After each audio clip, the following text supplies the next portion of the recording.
Hello guys, welcome to the channel once again. The name is Good War. So in this tutorial I'm going to show you how to use Broque Ramdisk on your Mac computer. So here we do have Passcode device right over here, or iPhone unavailable device. So in this tutorial I'm going to show you how to use Broque Ramdisk on your Mac computer with a lot of changes in the Broque Ramdisk. So here on our desktop we do have the Broque Ramdisk package installer. So if you do not have the package installer, just check this video description for the download link. Just double click and choose the installation location, and then click on install. Confirm your Mac password, then hit on install and wait for the package installer to finish installing. After that, close from the package installer. Now move into your launchpad or your applications folder, and you will find Broque Ramdisk inside, or you will locate Broque Ramdisk right over. So after clicking on the Broque Ramdisk, you should have this good looking user interface. So here we do have the registrations page that is very useful for people that do want to use Broque Ramdisk Unlimited and get plan for it. And also if you do want to create an account, you can click on create an account and you will get an account for yourself, then log in. So here we want to skip the login aspect since we want to unlock one device. So we click skip logins, and now in here we do have a little bit of changes. In here you can see we do have settings right over here. When you do click on settings, we do have general. Under general we do have reboot device after we've successfully jailbreaking our device, and also we do have always save backup file online, which is very necessary. You can check that option. And also we do have disable OTA update, which means blocking updates whenever there's a new version. So it depends on what option that you do prefer, and keeping the backup files name, the real names, is very necessary. So when you move into iCloud settings, you do have always disable baseband and airplane mode. So I prefer keeping on checking these options. So in boot file settings also we do have clear boot file. After you've unlock your device, this will save a lot of space if you do not wish to keep the boot file on your computer. So we have also passcode, we have encrypt backup, and also we do have erase after backing up. This will erase your device as soon as you get your backup files. So I do not like that option. So that now we go into options, and in options we do have a lot of operations right over here that we can check to perform on our device. So like MDM lock, hello bypass, and the passcode, which we are going to do in this video.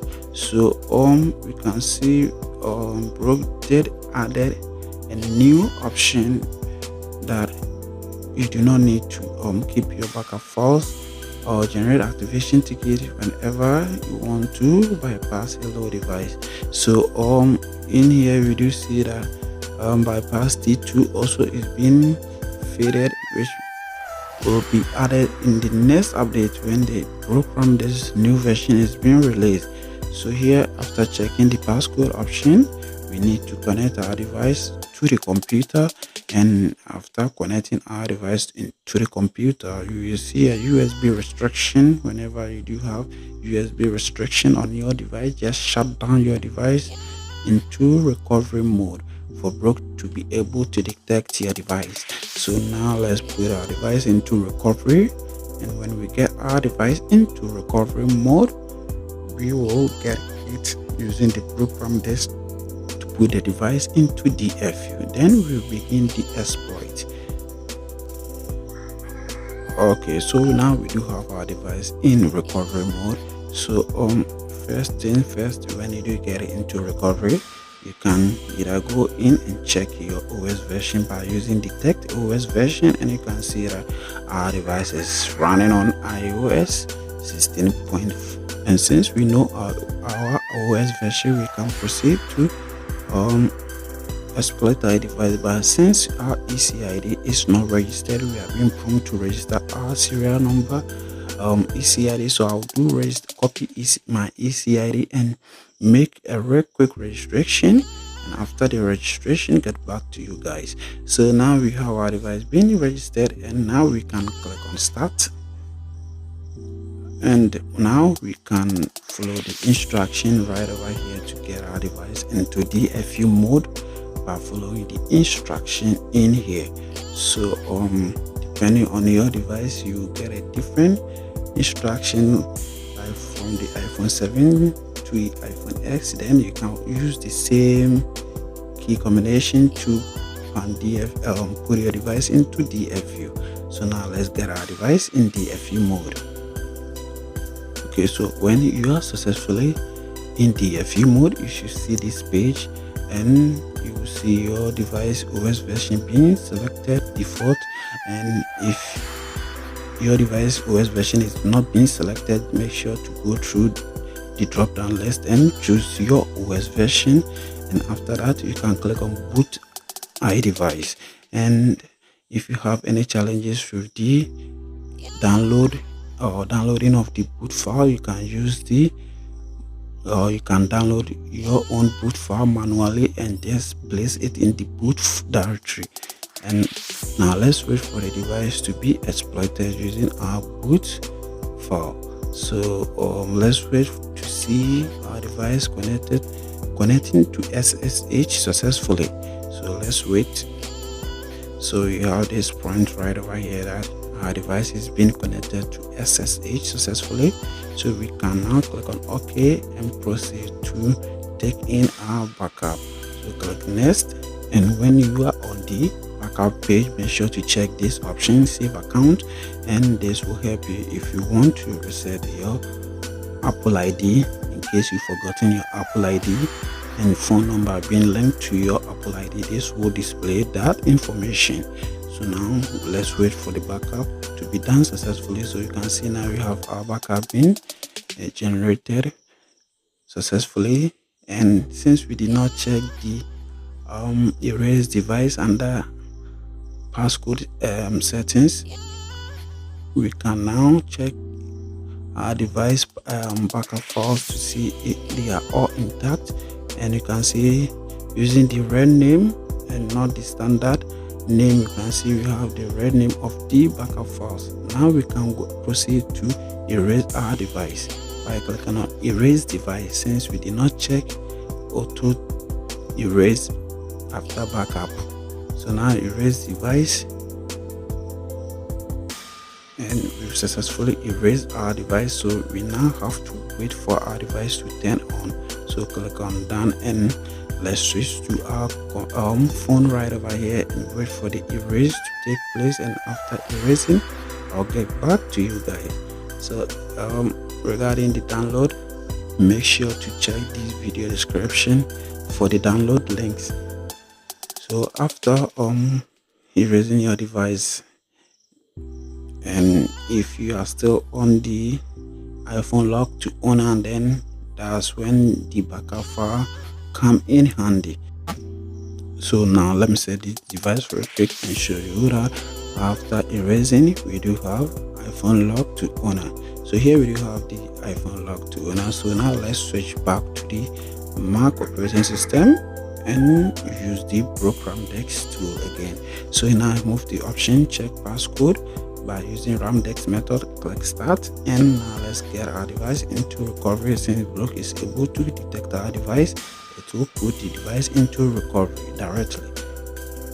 So now let's wait for the device to get into recovery, and now let's follow the instructions to get a device into DFU once again. And once you do get into the FU, make sure that the boot file or the OS version being selected is the right OS version to be selected. Now boot device again, and now let's wait for the exploit to take place and wait for SSH to be connected successfully. Okay, so now we do have our device being connected to SSH mode successfully, so we can proceed to click on OK, and then next to activation page. So click next, and let's get into activation page right over here. So we are on activation page. Make sure to check skip setup, and now click on activate device and wait for your device to be activated. And after successful activation, your device should reboot. So you have a successful prompt from Broque saying our device is successfully being activated. So now let's wait for our device to boot up. And now we have our device being turned on the lock screen. So here I'm going to show you that after successfully activating your device, you can now access all the iServices on your device. So here I'll do a real quick sign up into my Apple ID, then show you that FaceTime do work, iMessage do works, and all iService that you do not do works. Okay, so in here, let me sign in into my Apple ID real quick, and after signing in, I'll show you that you can access your iCloud storage, and all the iServices are possible after you've successfully activated your device. As you see, you are able to access your iCloud storage, and in here, let me show you that FaceTime and call do works. So let me try call, placing in a call, and you see that call also do works. As you can see, call goes through. And what about FaceTime? Let me show you real quick right over here by clicking on FaceTime, and you can see you can now FaceTime any of your friends or from loved ones. So that's it. And let me show you that iMessage also do works after you successfully activated your device. So in here, let me show you real quick. And that's it for this tutorial. Thanks for watching. Make sure to subscribe and also download link in this video description. Also contact for registration of ECID. Thanks for watching.